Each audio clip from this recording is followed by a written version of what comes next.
The Generals of the Yang Family, Chapter 4.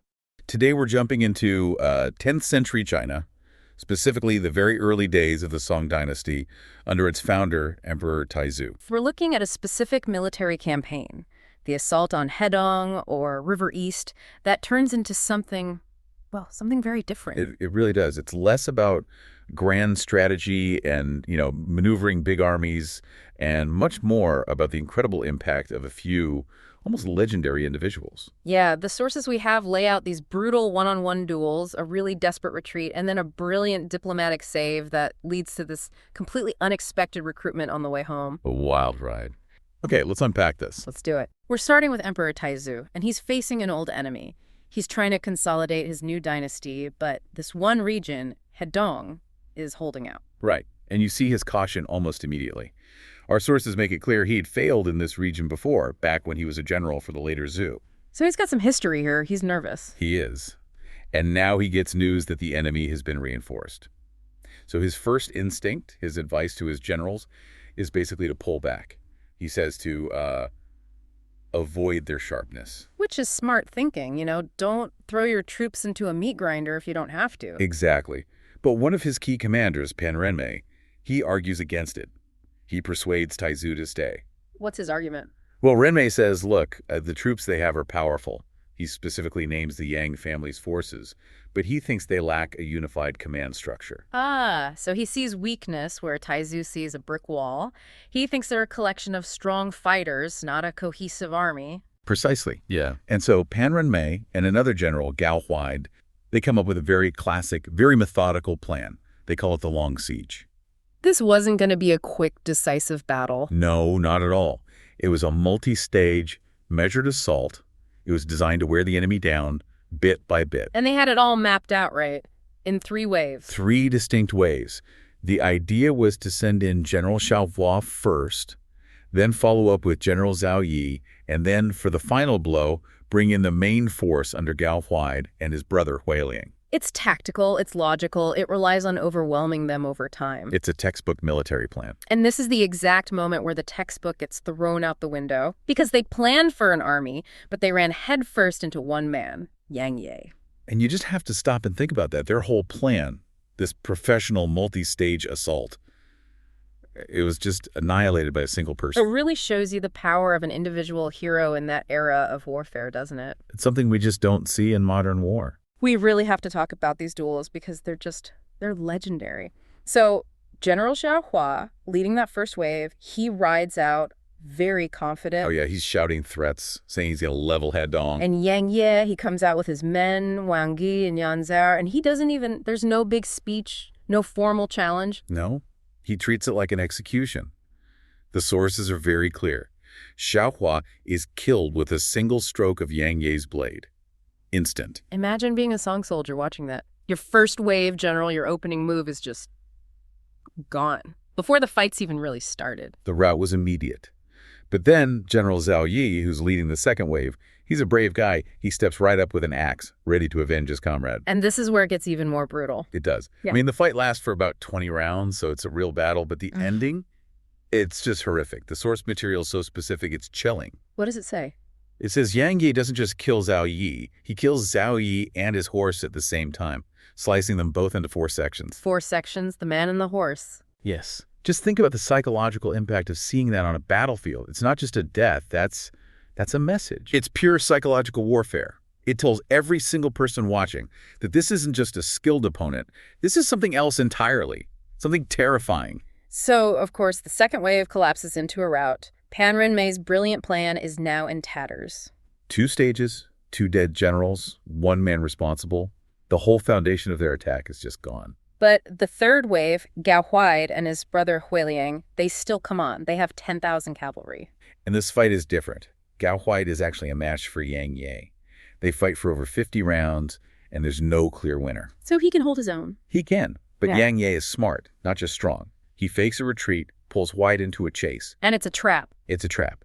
Yang Yanzhao intercepts him, and Gao Huaid's brother, Huiliang, has to fight like mad just to rescue him from being captured or killed. So, to sum up, the Song have taken huge losses, 2 of their 3 main commanders are dead in the most gruesome way possible, and the third had to be saved by his brother. The entire campaign has just ground to a halt. Not because the strategy was bad, but because it ran into a force of nature it just couldn't account for. And this is where the story shifts, right? From military disaster to political survival. Exactly. Pan Renmei reports back, and Emperor Taizu's reaction is so telling, he doesn't blame his generals. No, he says something like, maybe heaven doesn't want me to have Hedong. Yes, he sees it as a sign. They both realize that continuing to fight is just, it's not going to work. They have to withdraw. But just turning and running is incredibly dangerous. That's how you get your whole army massacred. Especially when they're already demoralized. A retreat could easily turn to a rout, a total disgrace. And this is where a different general, Yang Guangmei, no relation to the other Yang Ye, steps in. With some absolutely brilliant advice. He warns Taizu, do not just pull back. He says, if you do that, Yang Ye and his local ally Zhao Sui will smell blood in the water. They'll pursue. And that pursuit against a broken army would be what the sources call an unarmed flight. Just utter destruction. And political shame for the new dynasty. So Guangmei proposes a different path. Diplomacy. Peace negotiations. They need to secure a safe retreat. Even though they just got their teeth kicked in, Taizu agrees. He sends Guangmei on the mission. Here's where it gets really interesting. Yeah, it really does. Guangmei goes to negotiate with Yang Ye, the guy who just single-handedly wrecked their army, and Yang Ye, he just laughs at him. Of course he does. He asks if Taizu offered peace to all the other states he conquered. He sees it as weakness. So Guangmei is in a tough spot. He can't threaten him with force. That just failed spectacularly. So he has to use psychology, ego, and just cold, hard reality. Yeah. And his arguments are a masterclass. What's the first point? The first point is fear, but disguised as logic. He says, look, the Song dynasty is overwhelmingly powerful. It's like Mount Tai crushing a fragile egg. It's a reminder of who the real superpower is here. Okay, so that sets the stage. What's next? The second point is pure ego massage. He tells Yang Ye this peace offer isn't a sign of weakness. It's a sign of respect for Yang Ye's personal reputation. That Taizu himself doesn't want to spill more blood. He's flattering him, basically. Elevating his status. While reframing the whole situation, and then comes the third point. The actual threat, but it's very subtle. Go on. Guangmei basically says, the army you just fought, that was just an advance guard. If the main Song army gets angry about this delay, they will come. And he asks Yang Ye, can you really guarantee you'll win forever? Can you guarantee the safety of this whole region against that kind of force? And that hits home. It silences him. The sources say he had no answer. Guangmei forced him to look past this one victory to the long-term consequences. And his own advisor, Wang Yi, tells him to take the deal. He calls it a rare opportunity. So Yang Ye agrees. He withdraws his troops. And Guangmei, being thorough, goes straight to the other commander, Zhao Sui. Who agrees instantly. He calls the Song emperor his revered lord. He was clearly more of a political survivor than a warrior. And that diplomatic move was so critical. Because we learned there was another factor here. The Song army was running out of grain. Ah, so this wasn't just about saving face, it was about saving the army from starvation. It was. The diplomacy accomplished what 3 generals and their armies could not. It secured a safe retreat and saved them from total disaster. So they get away from Yang Ye, but their journey isn't over. As they're retreating near Taihang Mountain, a scout comes back with bad news. The road is blocked. Not by an army, though. The report says bandits. And this is where we meet another incredible figure, Hu Yanzan. He's there with a man named Li Jianzong, and they have 5,000 men. But the sources are really specific here. These aren't just random robbers. Not at all. It says they have a deep hatred for Hedong, the place the Song were just trying to conquer. And they specifically say they do not want a conflict with the Song. So they're not bandits. They're more like a local paramilitary force with their own agenda. Exactly. And they see the emperor's army passing by, not as a target, but as an opportunity.